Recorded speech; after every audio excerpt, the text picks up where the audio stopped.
Assalamualaikum warahmatullahi wabarakatuh. Alhamdulillah rabbil alamin wa bihi nasta'in ala umuri dunya waddin wassalatu wassalamu ala asyrafil anbiya'i wal mursalin wa ala alihi wa sahbihi ajma'in amma ba'd. Faqala Allah ta'ala fi kitabihil karim wa huwa asdaqul qailin. A'udzu billahi minasyaitonir rajim. Ya ayyuhalladzina amanu kutiba alaikumus syiyam kama kutiba alal ladzina min qablikum la'allakum tattaqun. Wa qala ta'ala ya ayyuhalladzina amanu taqullaha haqqa tuqatih wa la tamutunna illa wa antum muslimun.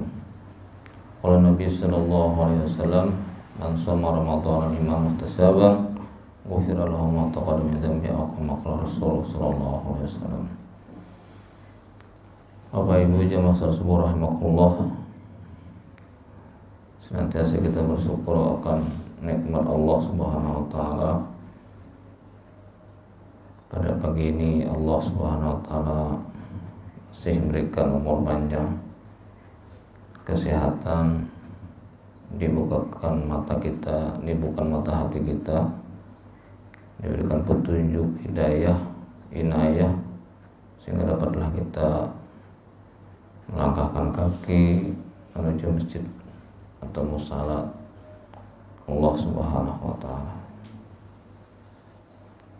Hadirin yang mulia, ada ulama katakan kalau Allah itu cinta akan hambanya, maka Allah itu akan beri hamba itu agama.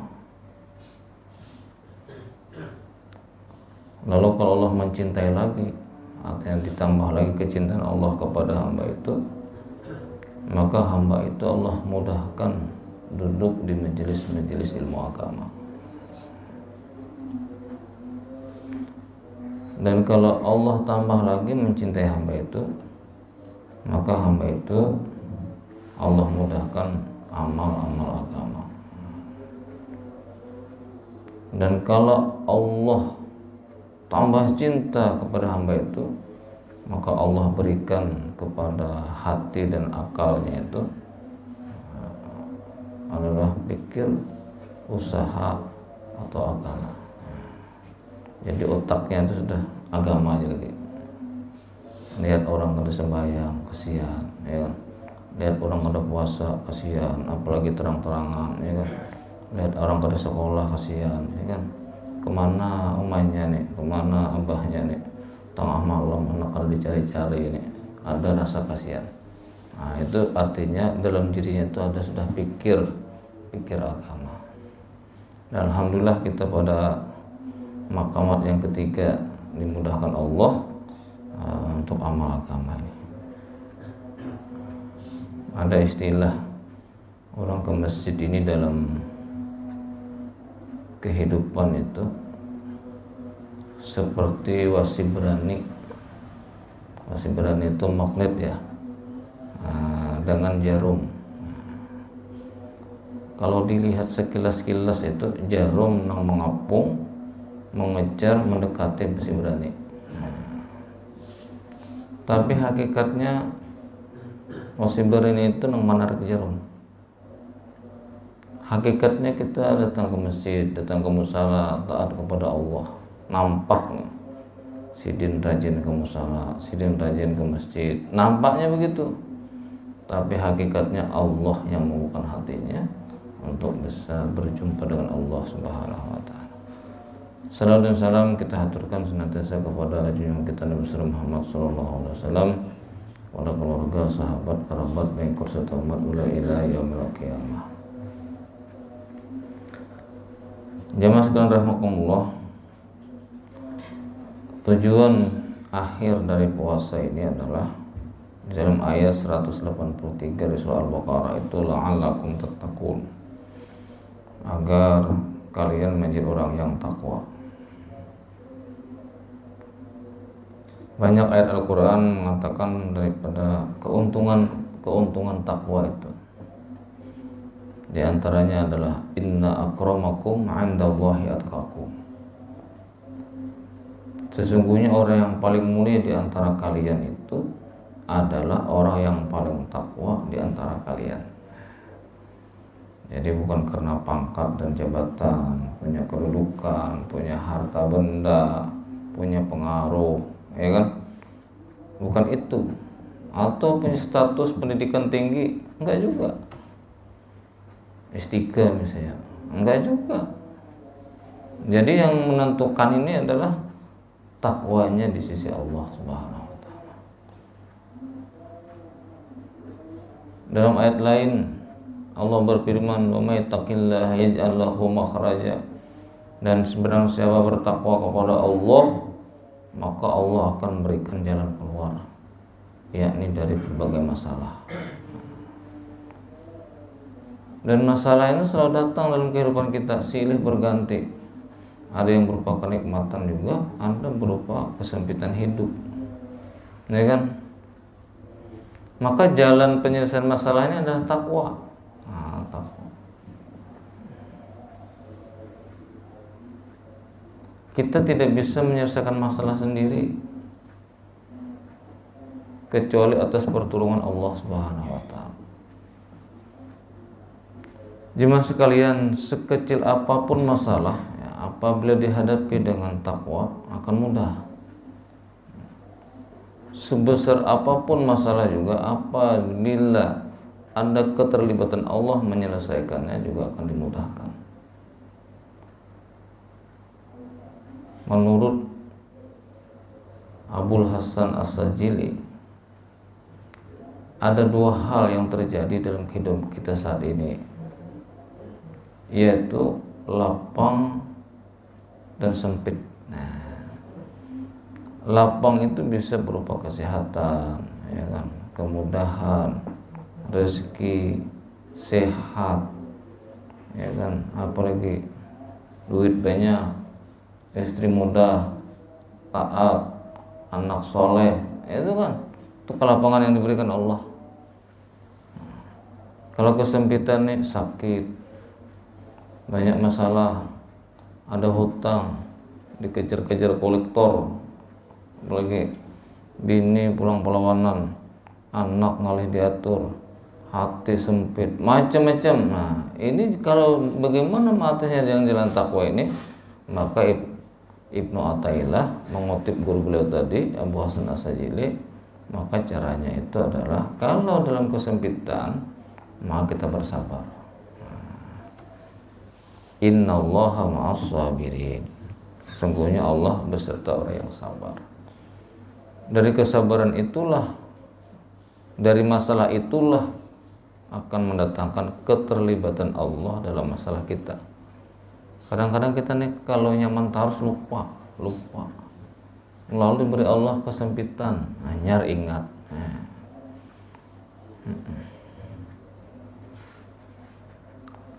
Atau kita dalam keadaan sakit, lupa juga dengan Allah. Orang ingat obat ya terus, ingat dokter, ya kan. Nah, ternyata di waktu lapang orang tuh bisa ingat kepada Allahnya, ada orang seperti itu. Nah, maka solusinya tadi takwa kepada Allah. Di dalam takwa itu ada rintitan-rintitan yang harus kita amalkan. Nah, ini takwa.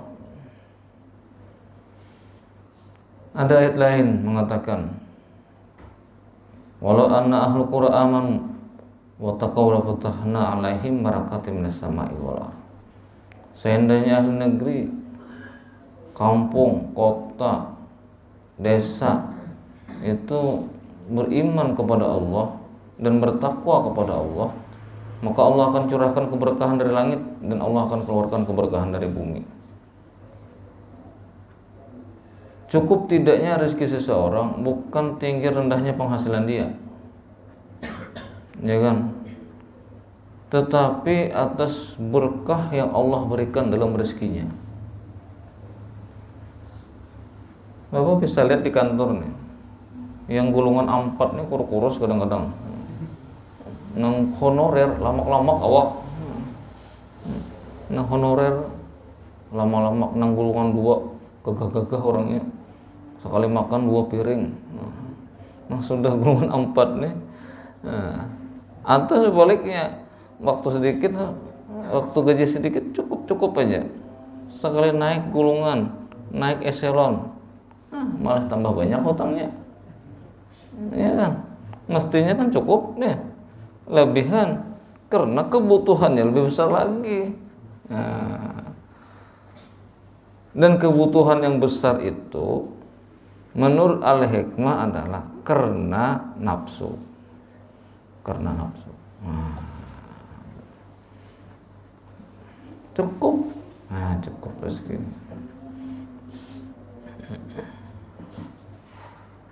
Ada cerita guru kami waktu itu. Seseorang datang kepada Mufti Zainal Abidin namanya.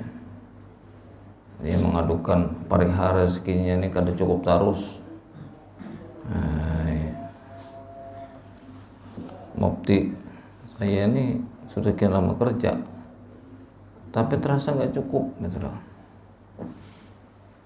Solusinya bagaimana? Ya dihitung-hitung cukup, tapi ternyata tidak cukup. Kata Mufti, udahlah, sedekahkan 2,5% hasil gaji tadi. Yang namanya murid ya taat aja, tapi otaknya berkata kalau gaji 10 juta misalnya kan sekarang nih, kalau dulu 1 jutaan aja lah, 10 juta aja aku cukup, apalagi dikurangi 2,5%. Nah, itu akal tuh gitu. 2,5% dari 10 juta berapa tuh? 250 ya? 250. Oke. Berjalan beberapa bulan, datang lagi.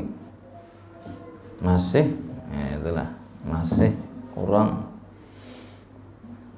Tapi justru ditambahi oleh Mufti. Kata Mufti, udah 10%. 10%. Berarti kalau 10% 1 juta lah, 1 juta. Nah, iyalah, taat aja. Kemudian beberapa bulan berikutnya dia datang lagi, wahai Mufti, kayaknya nggak cukup juga. Mufti katakan sepertiga.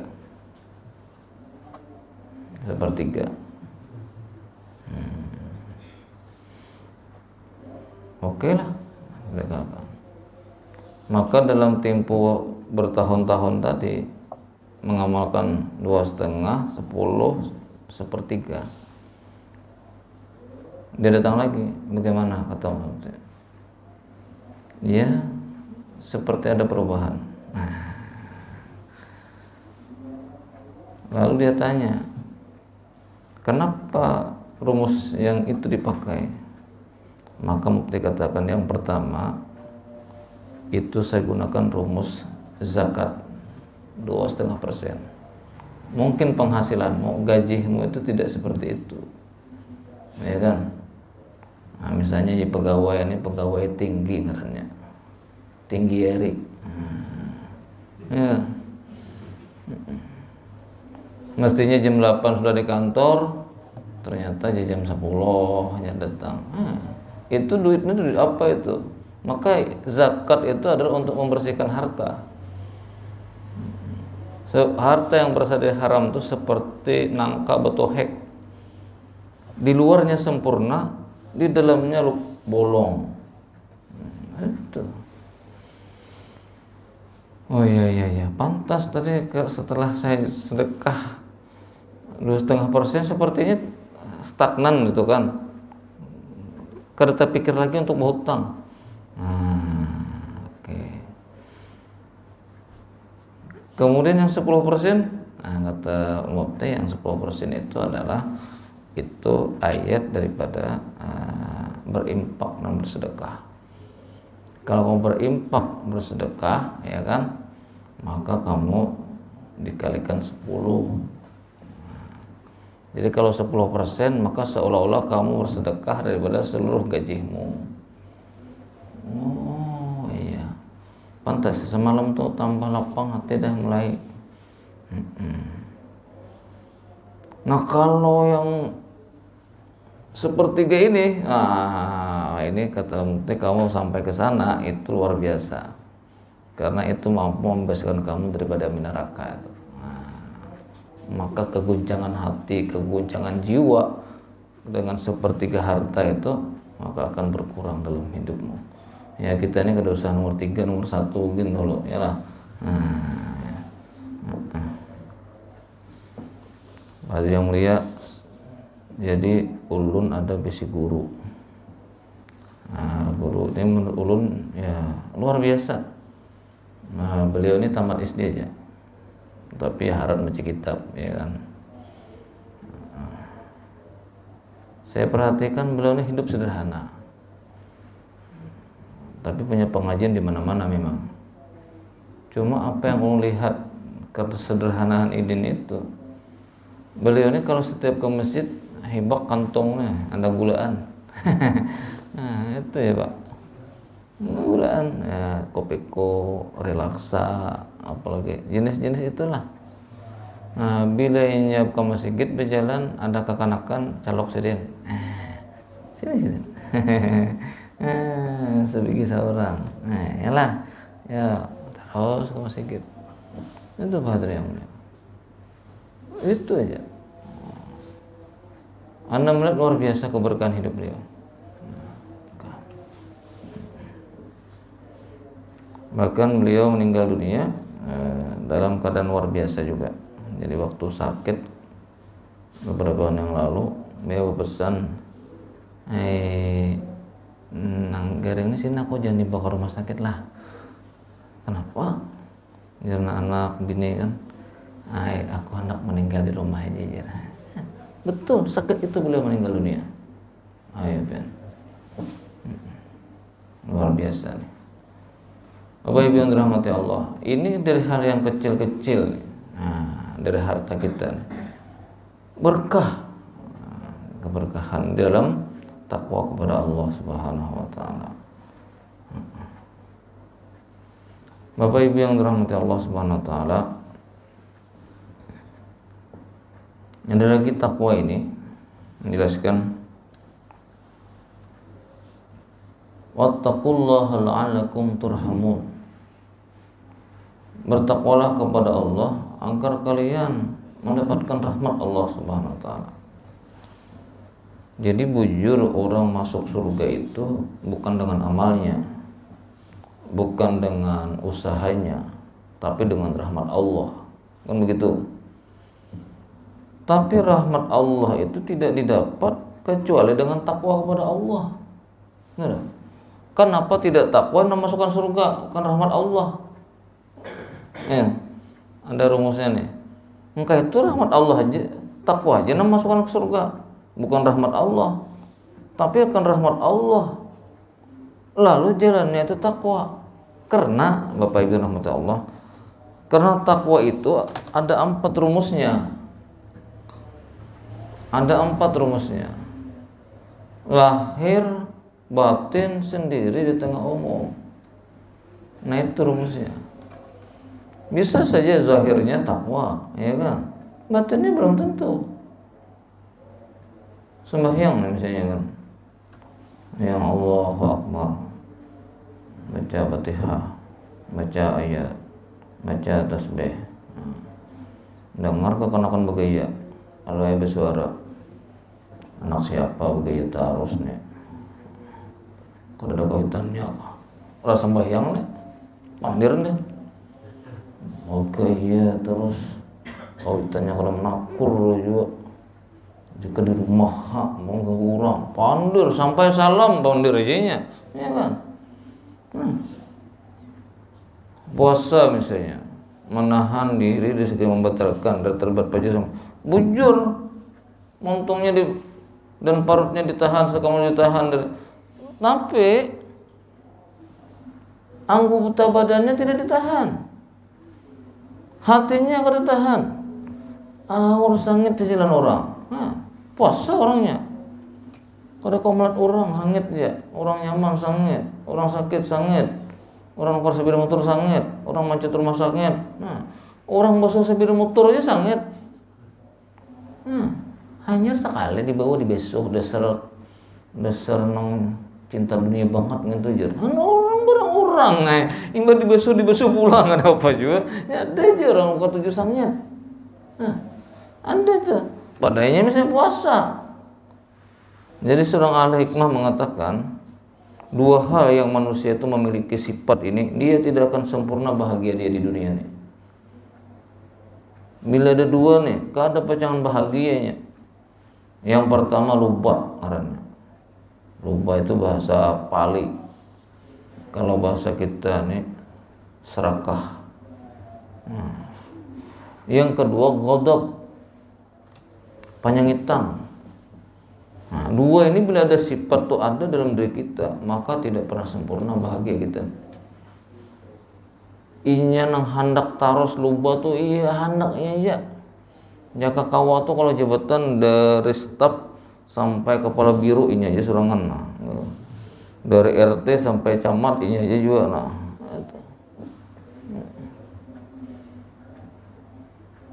inya aja anak semuaan.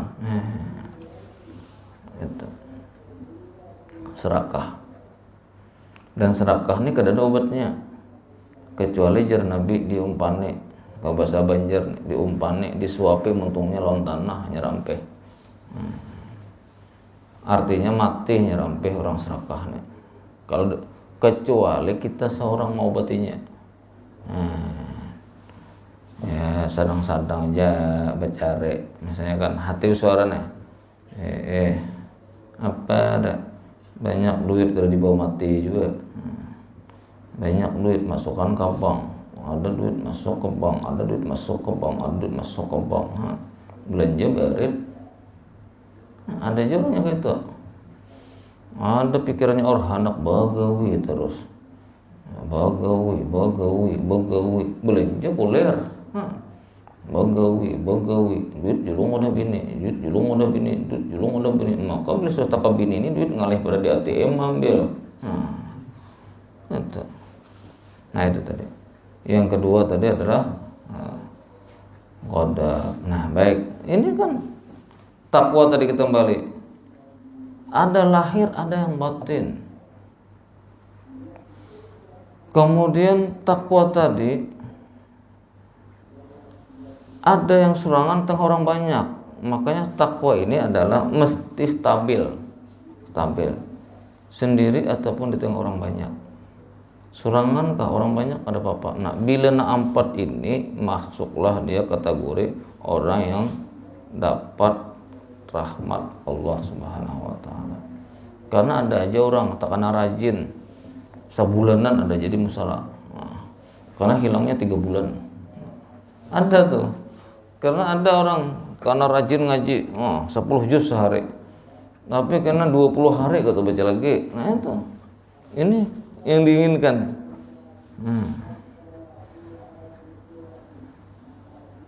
Rajin baik-baik tahajud, bilang buat tengah malaman tahajud.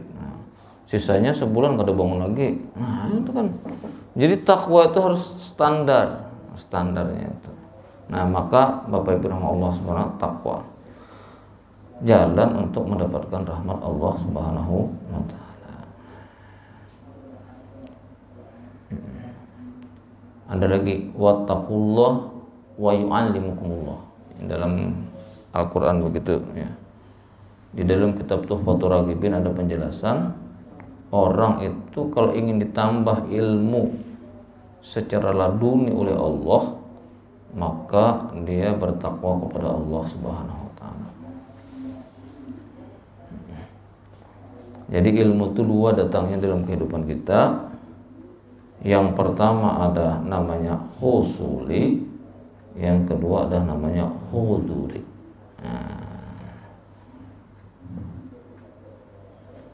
Husuli atau husuli ini datang dengan belajar. Kita duduk di majelis-majelis seperti ini namanya ilmu husuli. Huduri datang dengan cara mengamalkan apa yang kita tuntut tadi. Nah ini 2 ilmu tadi. 2 ilmu tadi akan datang. Maka kalau mengamalkan apa yang dipelajari itu namanya adalah takwa. Nah, yang kedua macamnya ini ada namanya alfazul ilmu, ada hakikatul ilmu. Kalau alfazul ilmu itu habis diskusi, pengajian pandir, pengajian selesai. Itu namanya ilmu alfazul ilmu. Hakikatul ilmu ada dalam batang tubuh kita. Apa yang dipelajari kita amalkan, itu namanya hakikatul ilmu. Samakah beda kedua? Sama. Apa bedanya? Yang satu di otak, yang satu di hati.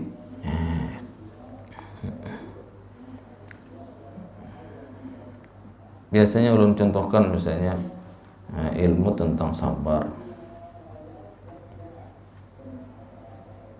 Sabar itu apa ya?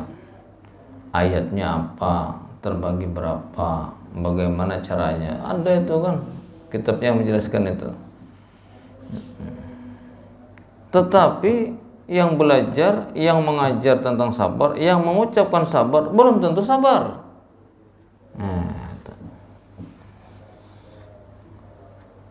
Kiai Abdul Halim di Seragen, saya pernah dengar ceramah beliau tahun sekitar 2001 ya.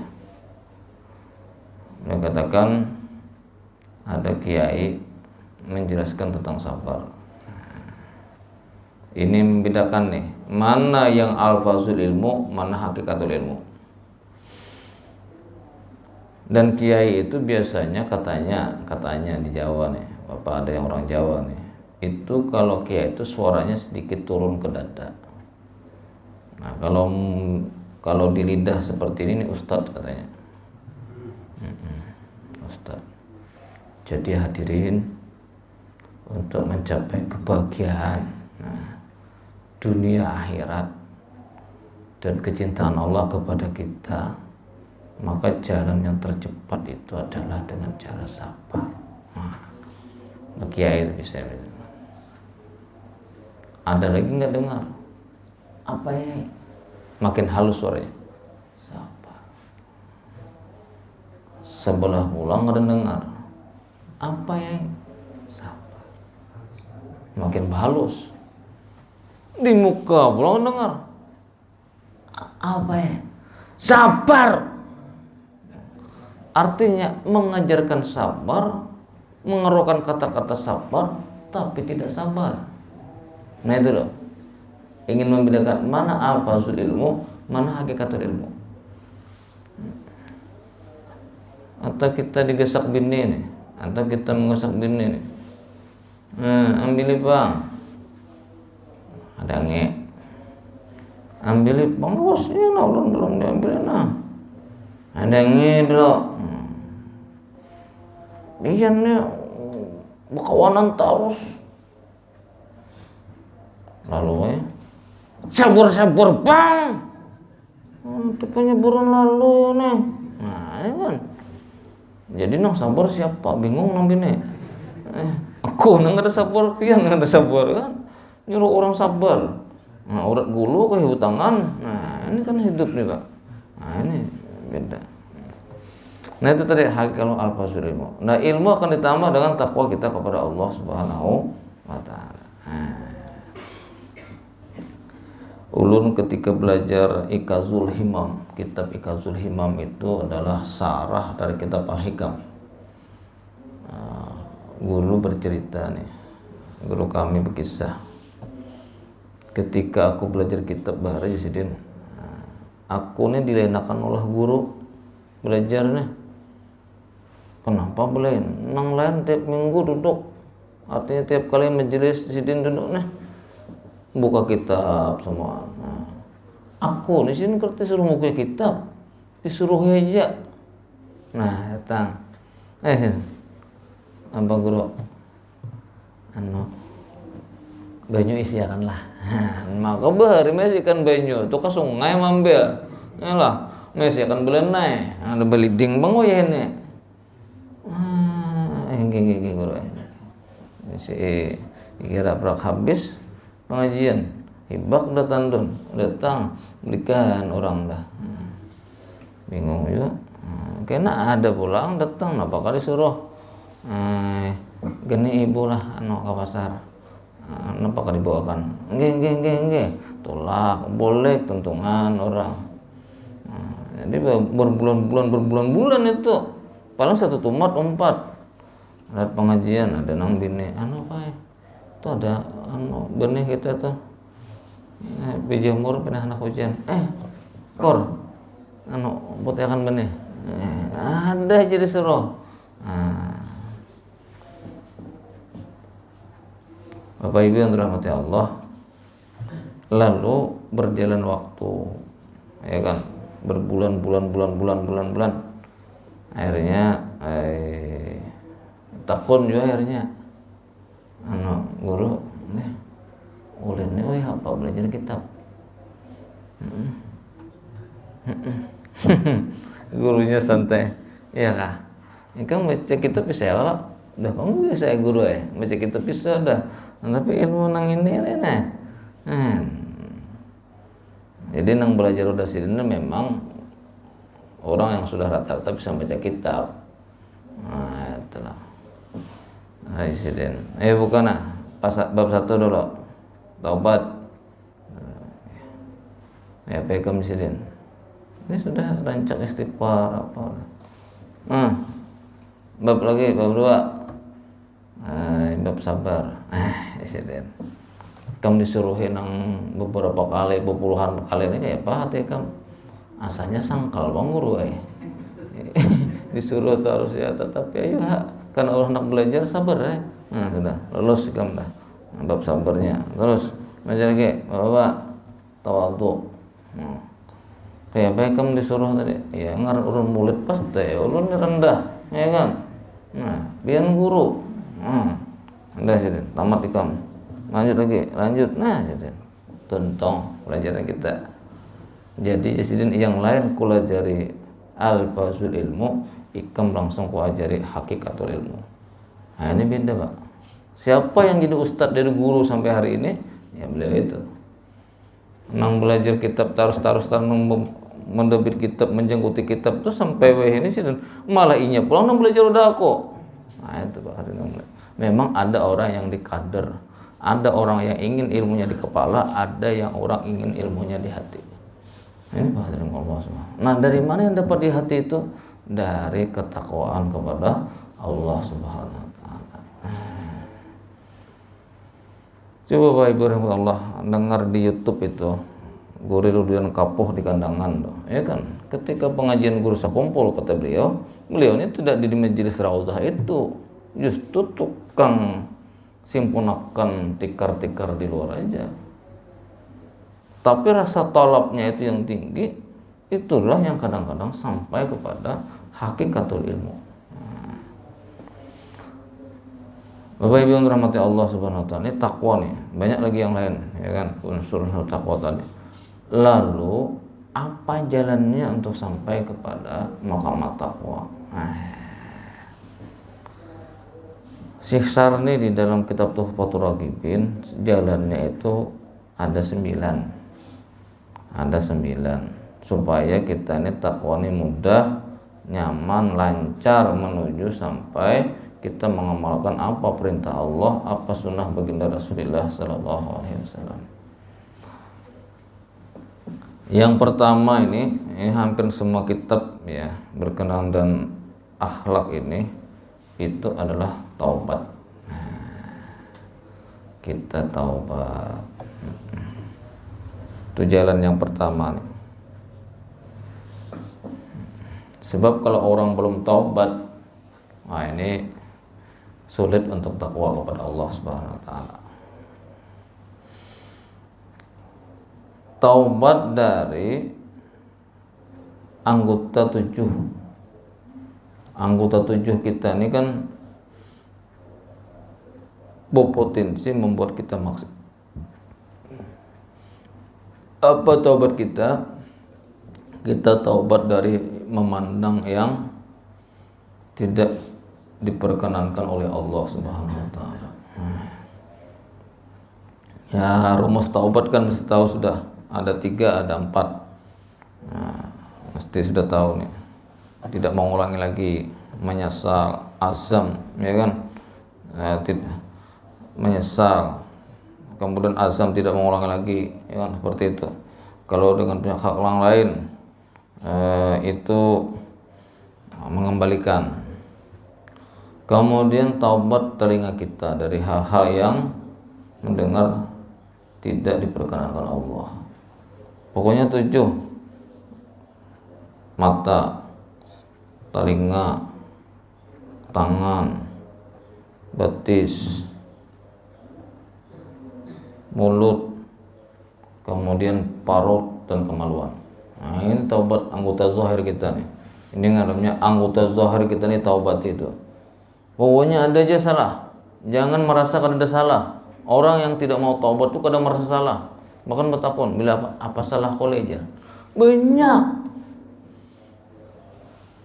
Jadi kata guru kami Kiai Mukhlisun, orang yang sudah bertakun apa salah kole, itu berartinya tidak bisa lagi menghitung kesalahannya.